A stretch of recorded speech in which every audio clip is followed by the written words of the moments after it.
To everyone who's been following our Kiss Golden Era Deep Dive series, it's been a minute. Good to have you back.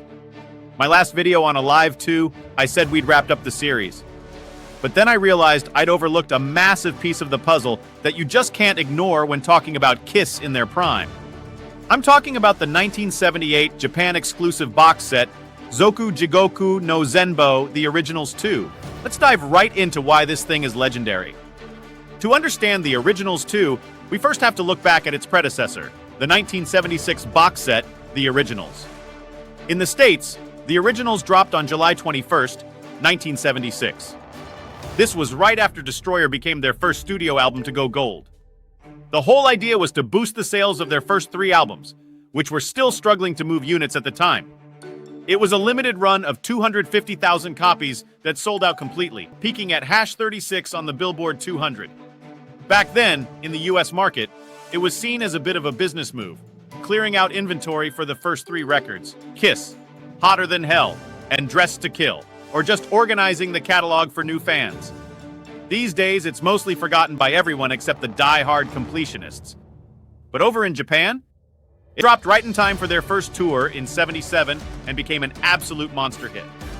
What's key here is that Victor, the Japanese label, gave it the heavy-hitting title Jigoku no Zembo, the complete picture of hell. Victor had branded every Kiss album with the Jigoku Hell prefix, creating a rock-solid identity for the band in Japan.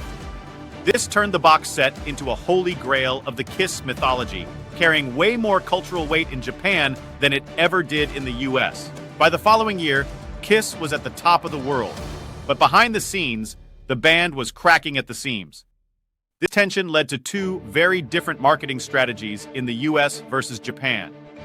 In March '78, Kiss returned to Japan and sold out 5 straight nights at the Budokan, smashing the record previously held by the Beatles.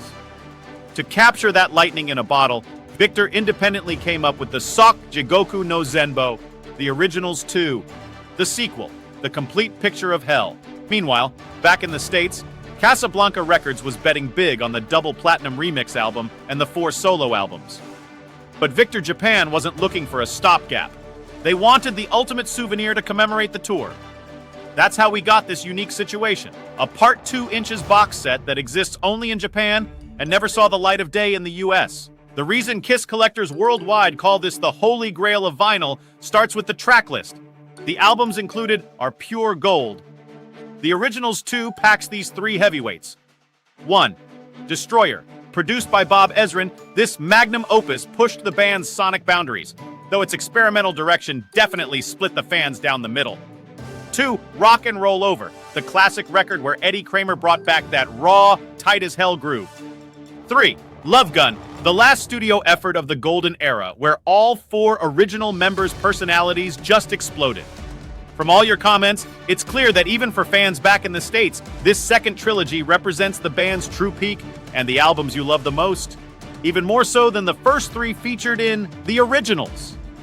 Having all these in one box with killer extras, that was a privilege American fans could only dream of back then.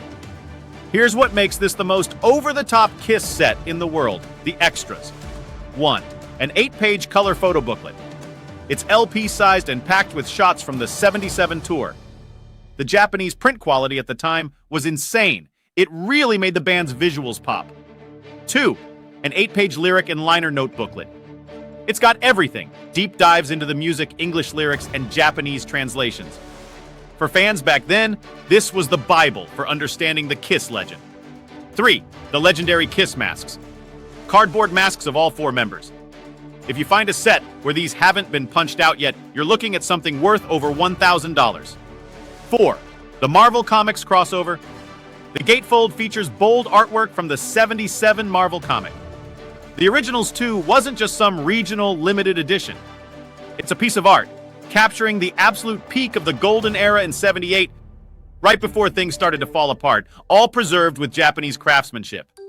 While US fans were debating the double platinum remixes or the solo albums, Japanese fans were blasting the original studio tracks on high-quality vinyl, rocking cardboard masks, and poring over gorgeous photo books. Of course, there was a catch. Many fans who had already bought all three albums individually for about $11 each back then, roughly $50 in today's money, were lured in by those killer extras and ended up dropping another $22, about $105 today, just to own the exact same records all over again. Looking at this Japanese exclusive shows you exactly how Kiss evolved from just another American rock band into a global icon. It proves just how much of a creative powerhouse Japan was in building that legend. Even in the digital age, this box set stands as a beautiful monument to physical media. It's a piece of history that old-school Kiss fans around the world will be talking about for decades to come.